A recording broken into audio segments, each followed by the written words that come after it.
आज क्या करूं मैं अब में हमारा मुद्दा है यूजिंग सेक्स फॉर फेवर। दुनिया में ऐसे भी लोग हैं जो सेक्स को अपने फायदे के लिए इस्तेमाल करते हैं और पूरे होशो हवास में करते हैं। मैं जब भी तुमसे प्यार करने की कोशिश करता हूँ तुम हमेशा कोई ना कोई डिमांड रख देती हो। यही तो प्यार है। तुम्हारी नजर में ये प्यार होगा लेकिन मेरी नजर में ये ब्लैकमेलिंग है। मैं तुम्हारा साथ बिस्तर पर तभी दूंगी जब तुम मेरे नेकलेस ला कर दोगे। Okay and go out from here.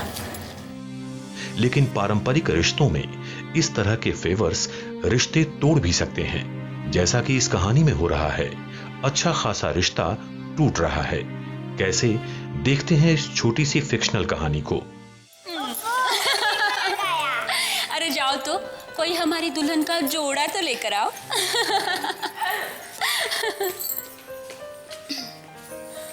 सुनो नेहा, अगर अपनी जिंदगी मजे में गुजारनी हो तो ये बात गांठ बांध लो। कोई भी पत्नी तभी तक सुखी रह सकती है जब तक उसका पति उसकी मुट्ठी में हो, उसकी सारी बातें माने, उसकी सारी जरूरतें पूरी करे। और अपनी जरूरतों के लिए बात करने का सही समय है रात और सही जगह है बिस्तर। पत्नी को अपनी मांगे प्यार करते वक्त ही मनवानी चाहिए। एक औरत के पास इससे बड़ा कोई हथियार नहीं है। इसके सामने तो बड़े से बड़ा मर्द भी अपना हथियार डाल देता है, समझी?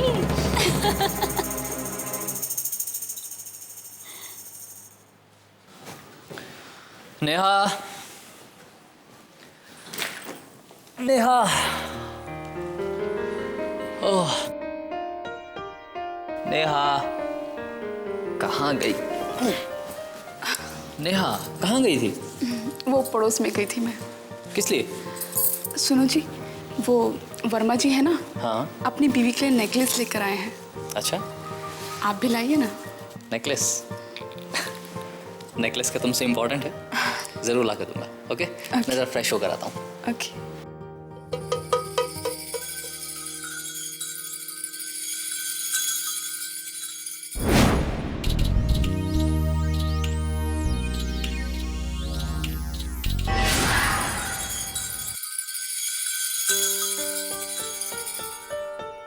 What happened? तुम ठीक हो? या, मैं बिल्कुल ठीक हूँ। तो फिर ये सब क्या है? मुझे नेकलेस चाहिए। नेकलेस? इतनी सी बात? अरे इतनी सी बात के लिए परेशान क्यों हो रहे हो? नेकलेस मिल जाएगा, कम ऑन। नहीं, पहले मुझे नेकलेस चाहिए। अरे बाबा, जब बोल दिया नेकलेस मिल जाएगा तो उस नेकलेस के लिए इतनी टेंशन लेने की क्या जरूरत है? आओ ना प्लीज, मूड। मैंने बोला ना कि मुझे पहले नेकलेस चाहिए। नेहा, जब एक बार बोल दिया नेकलेस मिल जाएगा मतलब मिल जाएगा। लेकिन मुझे पहले नेकलेस चाहिए। नेहा, मैं जब भी तुमसे प्यार करने की कोशिश करता हूँ तुम हमेशा कोई ना कोई डिमांड रख देती हो। यही तो प्यार है। तुम्हारी नजर में ये प्यार होगा लेकिन मेरी नजर में ये ब्लैकमेलिंग है। मैं तुम्हारा साथ बिस्तर पर तभी दूंगी जब तुम मेरे नेकलेस ला कर दोगे। Okay and go out from here.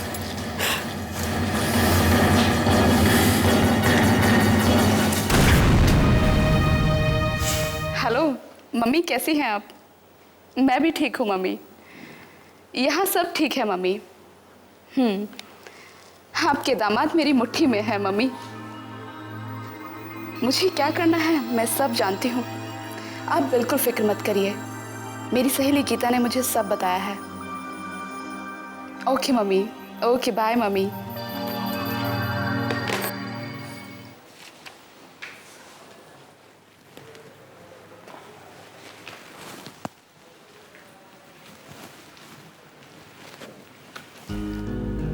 जरा बताओ मैं कौन हूं? आप हमारे पतिदेव हैं। जानना चाहोगी मैं तुम्हारे लिए क्या लाया हूं? क्या लाए हैं? ढेर सारा प्यार।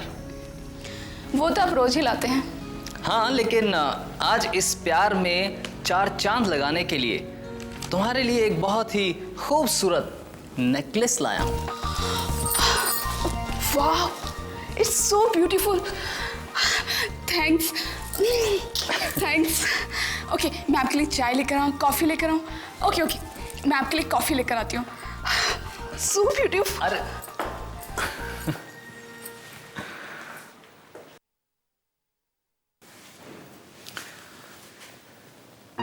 नेहा, सो गई क्या? नहीं, ऐसे ही, तो ऐसे गुमसुम क्यों बैठी हो? ऐसे ही। देखो ना, रात कितनी सुहानी है और मौसम भी कितना हसीन है। ऐसे में क्या? वही जो आधी दुनिया आधी रात को आधी दुनिया के साथ करती है। अब क्या हुआ नेहा? मुझे बनारसी साड़ी चाहिए। फिर तुम्हारी डिमांड। नेहा, आखिर तुम्हारी प्रॉब्लम क्या है? तुम्हें मालूम है तुम्हारे नेकलेस के लिए मैंने ऑन अकाउंट सैलरी एडवांस में ली है। अब क्या इस साड़ी के लिए मैं खुद को बेच दूं? आखिर तुम्हें साड़ी को करना क्या है? कहाँ पहनकर जाना है? सारी अलमारी भरी पड़ी है साड़ियों से। तो क्या हुआ? मुझे बनारसी साड़ी चाहिए। ठीक है, ला दूंगा बाबा, लेकिन प्लीज इस समय मुझे परेशान मत करो। क्यों अच्छे भले मूड को खराब कर रहे हो? प्लीज मेरे पास आओ। नहीं, अब मैं तुमसे बिस्तर पर तभी मिलूंगी जब तुम मुझे साड़ी ला कर दोगे। नेहा, बहुत हो गया। जब भी मैं तुमसे प्यार करने की कोशिश करता हूँ हमेशा तुम कोई ना कोई डिमांड सामने रख देती हो। क्यों? तो इसमें गलत है क्या है? गलत है गलत। तुम्हारी इसी गलत आदत की वजह से हमारे इस पवित्र रिश्ते की शक्ल एक बाजारू रिश्ते की तरह हो गई है, जहां कुछ भी पाने के लिए हमेशा कुछ ना कुछ कीमत देनी पड़ती। आखिर कब तक तुम्हारा प्यार पाने के लिए मुझे तुम्हें कीमत देनी पड़ेगी? और क्यों? मैं तुम्हारा हस्बैंड। मैंने तुमसे शादी की है। तुम्हारी हर इच्छा मैं इसलिए पूरी करता रहा ये सोचकर कि शायद वक्त के साथ साथ तुम्हारी आदत बदल जाएगी, लेकिन नहीं, ऐसा नहीं हुआ। मैंने सोचा था कि तुम एक कमल का फूल हो। अपनी जिंदगी में कमल का फूल समझा था तुमको मैंने। शायद कमल का फूल पाने के लिए इंसान को कीचड़ में से होकर जाना पड़ता है, लेकिन मुझे नहीं पता था कि कमल का फूल पाने के लिए जो इंसान कीचड़ में उतरता है, कभी कभी वही कीचड़ उसके लिए दलदल बन जाता है। तुम एक छोटी सी बात का बतंगड़ बना रहे हो। छोटी सी बात? तुम्हारे लिए ये छोटी सी बात होगी, लेकिन तुम्हारी ये छोटी सी बात मेरी जिंदगी में इतना बड़ा तूफान लेकर आएगी जो हमारे इस रिश्ते को खत्म करके ही दम लेंगे। कह चुके, ये अभी और कुछ कहना बाकी है। क्या मैं तुमसे कुछ नहीं मांग सकती? मेरी जरूरतें कौन पूरी करेगा? जरूरत? क्या जरूरत और ब्लैकमेलिंग में बहुत फर्क होता है। तुम्हें जरूरत का मतलब भी मालूम है? जब किसी इंसान के पास कोई चीज नहीं होती उसे जरूरत कहा जाता है। अलमारी साड़ियों से भरी हो और उसके बावजूद बनारसी साड़ी की डिमांड की जाए, वो जरूरत नहीं हवस कहलाती है। एक ऐसी भूख जो पेट भरने के बाद भी शांत नहीं होती। ये वो बीमारी है जिसका कोई इलाज नहीं, और ये बात तुम अच्छी तरह जानती हो कि लाइलाज मर्ज को उसके हाल पर छोड़ दिया जाता है। मैं एक पत्नी हूँ और मांग भी अपने पति से रही हूँ, किसी और से नहीं मांग रही। तो मैं तुम्हारा पति हूँ? मैं तो सोचता था कि मैं तुम्हारे लिए एक डिपार्टमेंटल स्टोर हूँ जो तुम्हारी सिर्फ जरूरतें पूरी करता है। अगर तुम ऐसा सोचते हो तो ये तुम्हारी प्रॉब्लम है। प्रॉब्लम थी नेहा, प्रॉब्लम थी, लेकिन अब नहीं रहेगी। तुम्हें तोहफे मांगने का बहुत शौक है ना? अब मैं तुम्हें एक ऐसा तोहफा दूंगा जिसके बाद ना तो तुम्हें किसी तोहफे की इच्छा रहेगी और ना ही तुम किसी तोहफे के लायक रहोगे। मैं तुम्हें तोहफे में डिवोर्स दूंगा।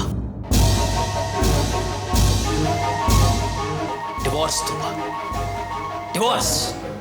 यूजिंग सेक्स फॉर फेवर के फायदे कम और नुकसान ज्यादा हैं। ये किसी भी प्लेजेंट रिश्ते के लिए अनसेफ है। कैसे? आइए जानते हैं हमारे एक्सपर्ट से। इस कहानी के दृश्य देखने के बाद बहुत सी बातें ऐसी हैं जिन पर चर्चा होनी ही चाहिए, वरना और न जाने कितने लोग जानकारी के अभाव में अपने रिश्तों को खो देंगे। प्रश्न बहुत हैं, उत्तर खोजने की कोशिश करेंगे हमारे पैनल ऑफ एक्सपर्ट्स की मदद से। आइए स्वागत करते हैं। हमारे पहले मेहमान हैं डॉक्टर मुकेश गुप्ता। आप ऑब्स्टेट्रिशियन और गायनिकोलॉजिस्ट हैं। नमस्कार। दूसरे मेहमान हैं डॉक्टर कार्तिक राव। आप कंसल्टेंट साइकियाट्रिस्ट और डी एडिक्शन स्पेशलिस्ट हैं। नमस्कार। और हमारे तीसरे मेहमान हैं डॉक्टर सुजय प्रभुगांवकर। आप कंसल्टेंट साइकियाट्रिस्ट हैं। आपका भी स्वागत है। वो कौन से जतन हैं जिनसे हम अपने रिश्तों को इस तरह की घटनाओं से बचा सकें? इस संबंध में आइए हम एक्सपर्ट से बात करते हैं। डॉक्टर सुजय, अक्सर स्त्रियों पर ऐसा इल्ज़ाम डाला जाता है कि वो वे अपने सौंदर्य का इस्तेमाल फेवर्स पाने के लिए करती हैं, और पुरुष भी कन्वीनियंटली ये इल्ज़ाम उन पर डालते हैं, जबकि कभी कभी लड़की में वो क्षमता होती है, किसी महिला में वो क्षमता होती है सक्सेसफुल होने की, कामयाब होने की। ऐसा क्यों होता है? सेक्स एक ऐसा चीज़ है जो अगर सेक्स और अग्रेशन ये ऐसा चीज़ है जो अगर दबाए तो कुछ ना कुछ मानसिक या कुछ ना कुछ डिप्रेशन हो जाता है। जैसा अभी हर कोई अगर दो लोगों की दुश्मनी है तो अगर वो दुश्मनी उतारते हैं तो फिर एक तरीके से ठीक है, जो दुश्मनी उतारते अगर किसी मतलब अगर वो उस स्त्री और पुरुष में दुश्मनी है नहीं, तो अगर एक आदमी की दूसरे आदमी के साथ दुश्मनी है, हाँ। तो मुझे किसी को मारना है तो मैं डायरेक्ट मार नहीं सकता, मुझे दबाना पड़ता है। मुझे किसी का सेक्स करना है तो मैं डायरेक्ट कर नहीं सकता, मुझे दबाना पड़ता है। अच्छा। तो ये जो ड्राइव्स है, ह्यूमन ड्राइव्स है, सेक्स और अग्रेशन, ये बेसिक ड्राइव्स है। इसे अगर हम दबाए तो कुछ ना कुछ सिम्टम्स होते हैं, मानसिक सिम्टम्स ऐसे दिखाई देते हैं, जैसे डिप्रेशन, एंग्जाइटी। तो अगर इस क्लिप में हमने देखा कि जैसे वो आदमी रोकता है, उसे मजबूरन रोकना पड़ता है अपनी सेक्स ड्राइव, तो नेचुरली वो एक तो डिप्रेशन में चला जाएगा, या तो वो अल्कोहल ड्रिंक करने चला जाएगा, या तो वाइफ के साथ झगड़ा हो जाएगा, डिवोर्स में हो जाएगा। तो ऐसा सेक्स ये महत्वपूर्ण है हर इंसान के लिए। डॉक्टर कार्तिक, आप इसे किसी और नज़रिए से देखेंगे इस नहीं, क्योंकि जैसे एक्चुअली डॉक्टर सुजय भी यही कहना चाहते हैं थोड़ा बहुत, क्यों एक्चुअली जो एग्रेशन होता है, हाँ। मेल्स में फिजिकल एग्रेशन होता है। पुरुष अगर उनको कुछ फेवर चाहिए तो डरा के धमका के कि मेरे को ये चाहिए, कैसे भी करके किसी को डरा सकता है अपने फेवर को मनाने के लिए, अगर उसकी ज़रूरत है या उसकी जो आकांक्षा है। लेकिन औरत जो है उनके पास वो फिजिकल स्ट्रेंथ नहीं है, लेकिन उनके पास वो the strength of her beauty, मतलब उनकी जो जैसे सौंदर्य डॉक्टर मुकेश ने कहा कि वो कभी कभी उनका एक औजार के हिसाब से इस्तेमाल करती है। वो पावर है, वो Yes. पावर जो है वो भी इस नायिका में वो देखा जाता है कि एक्चुअली उनको बहुत सारे अपने अंदर एक कमतरता है, एक बुली जैसी हो कि अंदर कमी है लेकिन वो दिखाना नहीं चाहती। जैसे उनको लगता है कि अभी सामने वाले घर में मेहता है, वो वहाँ उनकी जो मिसेस मेहता, उनको एक नया नेकलेस मिला है, मिस्टर मेहता ने दिया है, उनको लगता है अरे मैं बहुत छोटी, मुझे भी चाहिए ऐसा कुछ। नेहा कहाँ गई थी? वो पड़ोस में गई थी मैं। किस लिए? सुनो जी, वो वर्मा जी है ना, हाँ। अपनी बीवी के लिए नेकलेस लेकर आए हैं। अच्छा, आप भी लाइए ना। नेकलेस। तो अपनी जो कमी है, थोड़ी सी स्पर्धा, स्पर्धा हो रही है, competitive spirit। और वहाँ उनको जो कमी है वो पूरा करने के लिए वो कैसे भी करके वो पूरा करेगी। अभी उनको पता है कि नहीं पता है, लेकिन एटलीस्ट जो हस्बैंड तो मुश्किल से वो उसकी वो ज़रूरत पूरी कर रहा है, फिर भी लेकिन वो भूख कभी मिटेगी नहीं उनकी। परसेप्शन जो रिलेशनशिप का होता है और एक्सपेक्टेशंस होते हैं दोनों पार्टनर के एक दूसरे के तरफ से, वो अलग अलग होते हैं। अच्छा। जैसे एक कहावत कहा जाती है, एक सेइंग है कि इंसान एक पुरुष शादी इसलिए करता है कि उसे सेक्स मिले, और स्त्री सेक्स इसलिए करती है कि उसकी शादी मेंटेन रहे। इस तरह से कहावत थी पहले। मैं इसका बहुत ज़्यादा सहभागी या सहमत नहीं हूँ, लेकिन it helps us to highlight one point कि कभी कभी जैसे इस एपिसोड में जैसे दिखाया गया कि स्त्री किस तरह से अपने सौंदर्य का, जो आप प्रश्न पूछ रहे थे, किस तरह से अपने रूप का उपयोग करके अपना फ़ायदा क्रिएट करती है और मानती है कि ये बहुत ही सरल और एकदम सिंपल रास्ता है जिससे वो अपनी चीज़ें पूरी कर सकती है। अच्छा, पर क्या ये सही है, वो ऐसा कर सकती है? एक्चुअली एक्सपेक्टेशन करना कि हमें कोई चीज़ चाहिए, ये किसी भी इंसान के लिए गलत नहीं है, ठीक है। और ये जो कपल है, ये एक इस तरह का कपल है जहाँ पर एक आदमी पार्टनर जो है वो इनकम जनरेट करता है और एक पार्टनर घर संभाल रहा है, ठीक है। सो ये उनका म्यूचुअल अंडरस्टैंडिंग है। जब दो प्रोफेशनल होते हैं तो कहानी बहुत अलग होती है। यदि मेरी वाइफ प्रोफेशनल कुछ बोलेगी, मैं बोलूँगा boss you can earn it, right. So मेरे लिए बड़ा आसान हो जाता है। लेकिन इस घर में उसको यदि कोई चीज़ चाहिए तो उसके लिए एक ही चीज़ है कि वो अपने पार्टनर से ले। अब वो सबसे सहज और सबसे सिंपल रास्ता ढूंढने की कोशिश करती है, और सबसे सिंपल रास्ता उसको ये सिखाया गया है और वो ट्रेंड है कि ऐसा है कि जब बिस्तरे में वो सेंसिटिव हो तब मांगे। अगर अपनी ज़िंदगी मज़े में गुजारनी हो तो ये बात गांठ बांध लो। कोई भी पत्नी तभी तक सुखी रह सकती है जब तक उसका पति उसकी मुट्ठी में हो, उसकी सारी बातें माने, उसकी सारी जरूरतें पूरी करे। और अपनी जरूरतों के लिए बात करने का सही समय है रात और सही जगह है बिस्तर। पत्नी को अपनी मांगे प्यार करते वक्त ही मनवानी चाहिए। एक औरत के पास इससे बड़ा कोई हथियार नहीं है।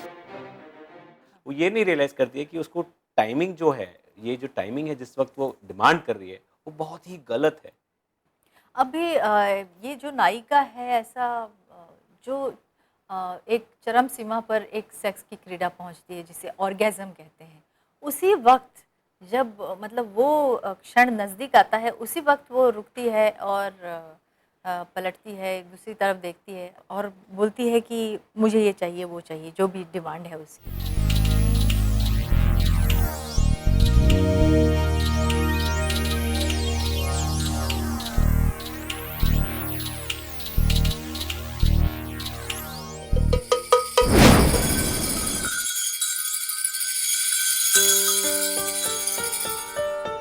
What happened? तुम ठीक हो? या मैं बिल्कुल ठीक हूँ। तो फिर ये सब क्या है? मुझे नेकलेस चाहिए। तो एक इरिटेशन होता है हस्बैंड को भी हमेशा, ऐसा क्यों? तो ऐसा आपको लगता है कि नायिका कहीं ना कहीं किसी और डिसऑर्डर से सफ़र कर रही है या उसको कुछ सेक्सुअल प्रॉब्लम भी हो सकती है, ऐसा भी होता है क्या? या कभी कुछ स्त्रियां इंटरकोर्स से दूर भागती हैं? हाँ, avoid करती एक्चुअली हैं? अगर हम इस एपिसोड में देखें तो वो तो स्ट्रिक्टली उसने मन बना लिया कि उसको अचीव करना है, इसलिए वो तो पता ही चलता है कि लेकिन उसका इंटेंशन सिर्फ वही है, हाँ, उद्देश्य। लेकिन अगर हम साधारण रूप से समझें और लाइफ में देखा जाए तो कई बार ऐसे सिचुएशन हम देखते हैं हमारे प्रैक्टिस में कि एक पार्टनर आता है, दूसरे पार्टनर से कहता है कि she is okay with the four play but she is not okay with the act. मतलब यानी कि शुरुआत में सब कोऑपरेट करती है, लेकिन आखिरी एंड मोमेंट पे, लास्ट क्षण पे वो फोर प्ले उसे एंजॉयबल लगता है। हाँ, right, this is what I was trying to say कि उससे वो जो इनिशियल पार्ट है वो एंजॉयबल लगता है एंड शी एंजॉयज, बट जैसे ही वो फाइनल सिचुएशन आती है तो उसके दिमाग में किसी कारण से वो चीज़ को रोकती है। यहाँ पर कारण ये था कि उसका लालच कहा जाए या उसकी अपेक्षा कहा जाए, लेकिन कई बार ऐसा होता है कि भय, भय किस चीज़ का हो सकता है? भय पेन का हो सकता है, हाँ। भय उसको प्रेगनेंसी रहने का हो सकता है, भय उसको ये हो सकता है कि इस वजह से मेरे शरीर में कुछ नुकसान होगा। हाँ। लाइक फॉर एग्जाम्पल फिजिकल अगर हम कंसिडर करें तो कई बार कई कारण होते हैं जिसकी वजह से औरतों को संबंध रखने में पेन होता है, जैसे कि वजाइनिस्मस हो, कभी एक बीमारियां होती है जैसे एंडोमेट्रियोसिस है, हाँ। कभी इन्फेक्शन है, उस वजह से उनको सीवियर पेन होता है संबंध से। सो फोरप्ले और ये सब चीज़ से उनको ओके रहता है, यहाँ तक कि वो बिना पेनिट्रेशन के ऑर्गेजम अचीव करने में भी संतुष्ट रहते हैं और हैप्पी रहते हैं, लेकिन पेनिट्रेशन को परमिशन नहीं देते। इस वजह से पेशेंट हमारे पास आते हैं कि भाई बच्चा नहीं ठहर रहा है, हम हमारी सेक्सुअल लाइफ को एंजॉय कर रहे हैं लेकिन प्रेगनेंसी नहीं ठहर रही। क्यों? हाँ। क्योंकि स्पर्म्स अंदर नहीं पहुंच रहे। हाँ। सेकेंड एस्पेक्ट इसका ये होता है कि अगर उसके दिमाग में प्रेगनेंसी रहने का भय और वो प्रेगनेंसी नहीं चाहती है तो वो अप्रोप्रिएट कॉन्ट्रासेप्शन यूज नहीं करती है, हाँ। और ना तो पार्टनर यूज कर रहा है। इस वजह से उसको डर रह जाता है, अरे प्रेगनेंसी रह गई तो मुझे बहुत परेशानी होगी, मेरी लाइफ पूरी उथल पुथल हो जाएगी, इसलिए वो पेनिट्रेशन नहीं करनी थी, बाकी सब चीज के लिए अलाउ करती है। एक छोटी सी बात पर भी कभी कभी घर टूटने तक की नौबत आ जाती है। ऐसा कई बार सुना था, लेकिन नायक नायिका की कहानी देखी तो महसूस भी किया। सचमुच इस रिश्ते को कैसे दोबारा जोड़ा जाए, हम इस संबंध में चर्चा करेंगे, लेकिन एक छोटे से ब्रेक के बाद। देखते रहिए क्या करूं मैं। क्या करूं मैं अब? Welcome back. आप देख रहे हैं क्या करूं मैं अब। हम चर्चा कर रहे हैं आज के हमारे विषय यूजिंग सेक्स फॉर फेवर्स के बारे में। आप भी इस कहानी के संबंध में अपना नजरिया भेजें, शायद उससे हमें कोई मदद मिले। ईमेल करें kkma@kevaltv.com पर। इस कहानी में दिखाया है डॉक्टर सुजय कि हमारी जो नायिका है वो नायक से इस तरह से फेवर्स लेती है, तो क्या उसका ये रवैया गलत है? शादी एक पवित्र रिश्ता है और इस रिश्ते में ना हर एक की मांग रहती है, कि हर एक की डिमांड्स रहते हैं, हर एक की ज़रूरत रहती है, जो नॉर्मल वे से सॉल्व किया जाता है, जो नॉर्मल बातचीत से सॉल्व किया जाता है। पर अगर हम बिस्तर ये जगह अपनाएं अपने प्रॉब्लम सॉल्व करने के लिए, तो ये सही जगह नहीं है, तो इसलिए वो गलत है। बिस्तर सिर्फ स्लीप और सेक्स, सिर्फ सोने के लिए और सेक्स करने के लिए यूज़ कर किया जाना और चाहिए, एक दूसरे को आनंद देने के लिए। आनंद देने के लिए। और डॉक्टर मुकेश, आपको लगता है कि अगर वो जायज़ भी होता है, एक हाथ दूसरी मांग उसने की है उस जगह पे, कभी कभी ऐसा होता भी है कि सचमुच वो ऐसी जगह है कि जहाँ कोई ना नहीं बोल सकता है, तो इसके लिए उसने अपने पति को इस्तेमाल भी किया होगा, लेकिन ये किस हद तक सही है? मैं मानूंगा कि ताली दो हाथ से बजती है। सो मैं ये कहूँगा कि राइट, उसकी मिस्टेक है, लेकिन यदि वो अपनी मैच्योरिटी नहीं दिखा रही है और वो एहसास नहीं कर रही है अपनी गलती, तो उसके पार्टनर का भी फ़र्ज़ बनता है कि वो उसको इंटेलिजेंटली टैकल करे। ऐसे सिचुएशंस में वो उसकी जो मांगे हैं वो देखें कि किस तरह से जो जायज़ मांगे हैं वो पूरी करे, और जो नहीं है उसको रैशनली उसको एक्सप्लेन करके उसको प्रॉब्लम को सॉल्व कर सके। यदि वो उसकी, जैसे अगर पहले उसने एक बार उसकी मांग स्वीकार कर ली बिकॉज उसके नेबर ने खरीदी थी इस वजह से, अब उसको एहसास हो रहा है कि वेरी इजीली पॉसिबल है, तो अगर उसी वक्त वो उसको एक्सप्लेन करके उसको, हाँ, यदि इफ़ ही क्लैरिफाइज कि yes I will fulfil your desires, आपकी सारी मांगे पूरी करूँगा, तो ऐसा नहीं होगा, तो ये प्रॉब्लम दोबारा रिपीट नहीं होगी। सो ये आई थिंक दोनों जनों को ये चीज़ बहुत इंपॉर्टेंटली समझनी जरूरी है। पर नायिका का ये जो बिहेवियर है, उसे धीरे धीरे ऐसा लगता है कि कॉन्फिडेंस आ गया है कि मैं ऐसा करूंगी तो ऐसा ही होगा और हमेशा ऐसा होगा, और तब उसे अंत में मतलब शॉक लगता है कि मेरा हस्बैंड चख लिया ना एक बार उसने सक्सेस देख लिया, तो एक बार उसने सक्सेस देख ली तो उसे लग रहा है कि रिपीटेटिवली उसको ये एक्शन से रिजल्ट्स मिल सकते हैं। तो कहीं ना कहीं ये जो उसका ओवर कॉन्फिडेंस है वो बीमारी में बदल सकता है या एक डिसऑर्डर में बदल सकता है। बिल्कुल बिल्कुल, तो एक बोलते हैं ना, इसको एक कंडीशनिंग बोलते हैं हम लोग। अच्छा। कि धीरे धीरे उनको एक ये आदत जैसी हो जाती है, और जैसे डॉक्टर सुजय बोल रहे हैं कि वो असर्टिवनेस ट्रेनिंग एक प्रकार का एक शब्द हम लोग ऐसे हस्बैंड्स में दे सकते हैं कि उनको, जैसे अभी लास्ट में वो थोड़ा बहुत अपने आप को असर्ट कर रहा था और एक हद पार करके एग्रेसिव भी हो रहा था। हाँ। कि वो अपनी जो फ्रस्ट्रेशन है उसको एक्सप्रेस कर रहा था, लेकिन थोड़ा एग्रेसिवली, मतलब वो थोड़ा इतना जोर से बोल रहा है कि वो नायिका को दर्द महसूस हो रहा है, और कहीं ना कहीं वो दर्द से वो ठीक नहीं होने वाली, वो उनकी ये स्वभाव बढ़ भी सकती है, लेकिन एक correct level of assertiveness expression जो है उनके फ्रस्ट्रेशन का या उनके प्रॉब्लम्स का, कम्युनिकेशन आउटसाइड द बेड, ये ज़रूरी है कि उनको टाइम अपने वाइफ को दे के रेगुलर एक जैसे काम से जल्दी आए, कहीं घूमने जाएं, कहीं बैठ के बात करें, डिस्कस करें। तो ये डिस्कशन एक दूसरे का होना बहुत ज़रूरी है कि नहीं, ज़िंदगी ये नहीं है कि आपको नेकलेस मिल गया तो आप एकदम आपकी ज़िंदगी अच्छी जाएगी। आपको एक दूसरे को टाइम देना, एक दूसरे को अंडरस्टैंड करना, अगर ये थोड़ा नायक वो ज़्यादा महत्वपूर्ण चीज़ें हैं, ये कंपटीशन ज़रूरी नहीं है। नहीं। Thank you. आप जो सवाल मैंने पूछे उसके सहज तरीके से आपने जवाब दे दिए हैं। मुझे लगता है कहीं ना कहीं sex is an and in itself. Sex को हम इस्तेमाल नहीं कर सकते किसी और मंजिल को पाने के लिए। सेक्स अपने आप में परिपूर्ण है। हाँ। तो सेक्स इज एन एंड, जो प्यार का, शादी का जो एंड रहता है वो सेक्स में बदलता है। Very well said. तो अभी जो नॉर्मल रिलेशंस होते हैं सेक्सुअल या हस्बैंड वाइफ रिलेशनशिप्स, अगर नॉर्मल नहीं होते उसको फेवर्स में बदला जाता है, तो कहीं ना कहीं साइकेट्रिक प्रॉब्लम है, स्वभाव दोष है। हाँ। और उसे ट्रीट करना जरूरी है। वो उभरते हैं और वो सेक्स अपने आप में परिपूर्ण है। अच्छा मुद्दा बताया आपने, और थैंक यू सो मच, आपने अपना अमूल्य समय इस कार्यक्रम को दिया, इसके लिए धन्यवाद। God bless. किसी ने क्या खूब कहा है, तमाम उम्र गुजर जाती है एक घर बनाने में, तुम तरस नहीं खाते बस्तियां जलाने में। इस शेर के अर्थ को समझते हुए मैं इतना कहना चाहती हूँ कि रिश्ता बनाने में वक्त लगता है और तोड़ने के लिए एक पल ही काफी होता है। इसलिए रिश्तों को संजोइए, तोड़िए नहीं। इसी संदेश के साथ वर्षा उसगांवकर को दीजिए इजाजत। फिर मुलाकात होगी एक और सत्य घटना पर आधारित समस्या पर रोशनी डालते हुए। देखते रहिए क्या करूं मैं अब। हमारी कामना आपका आनंदमय जीवन। Take care.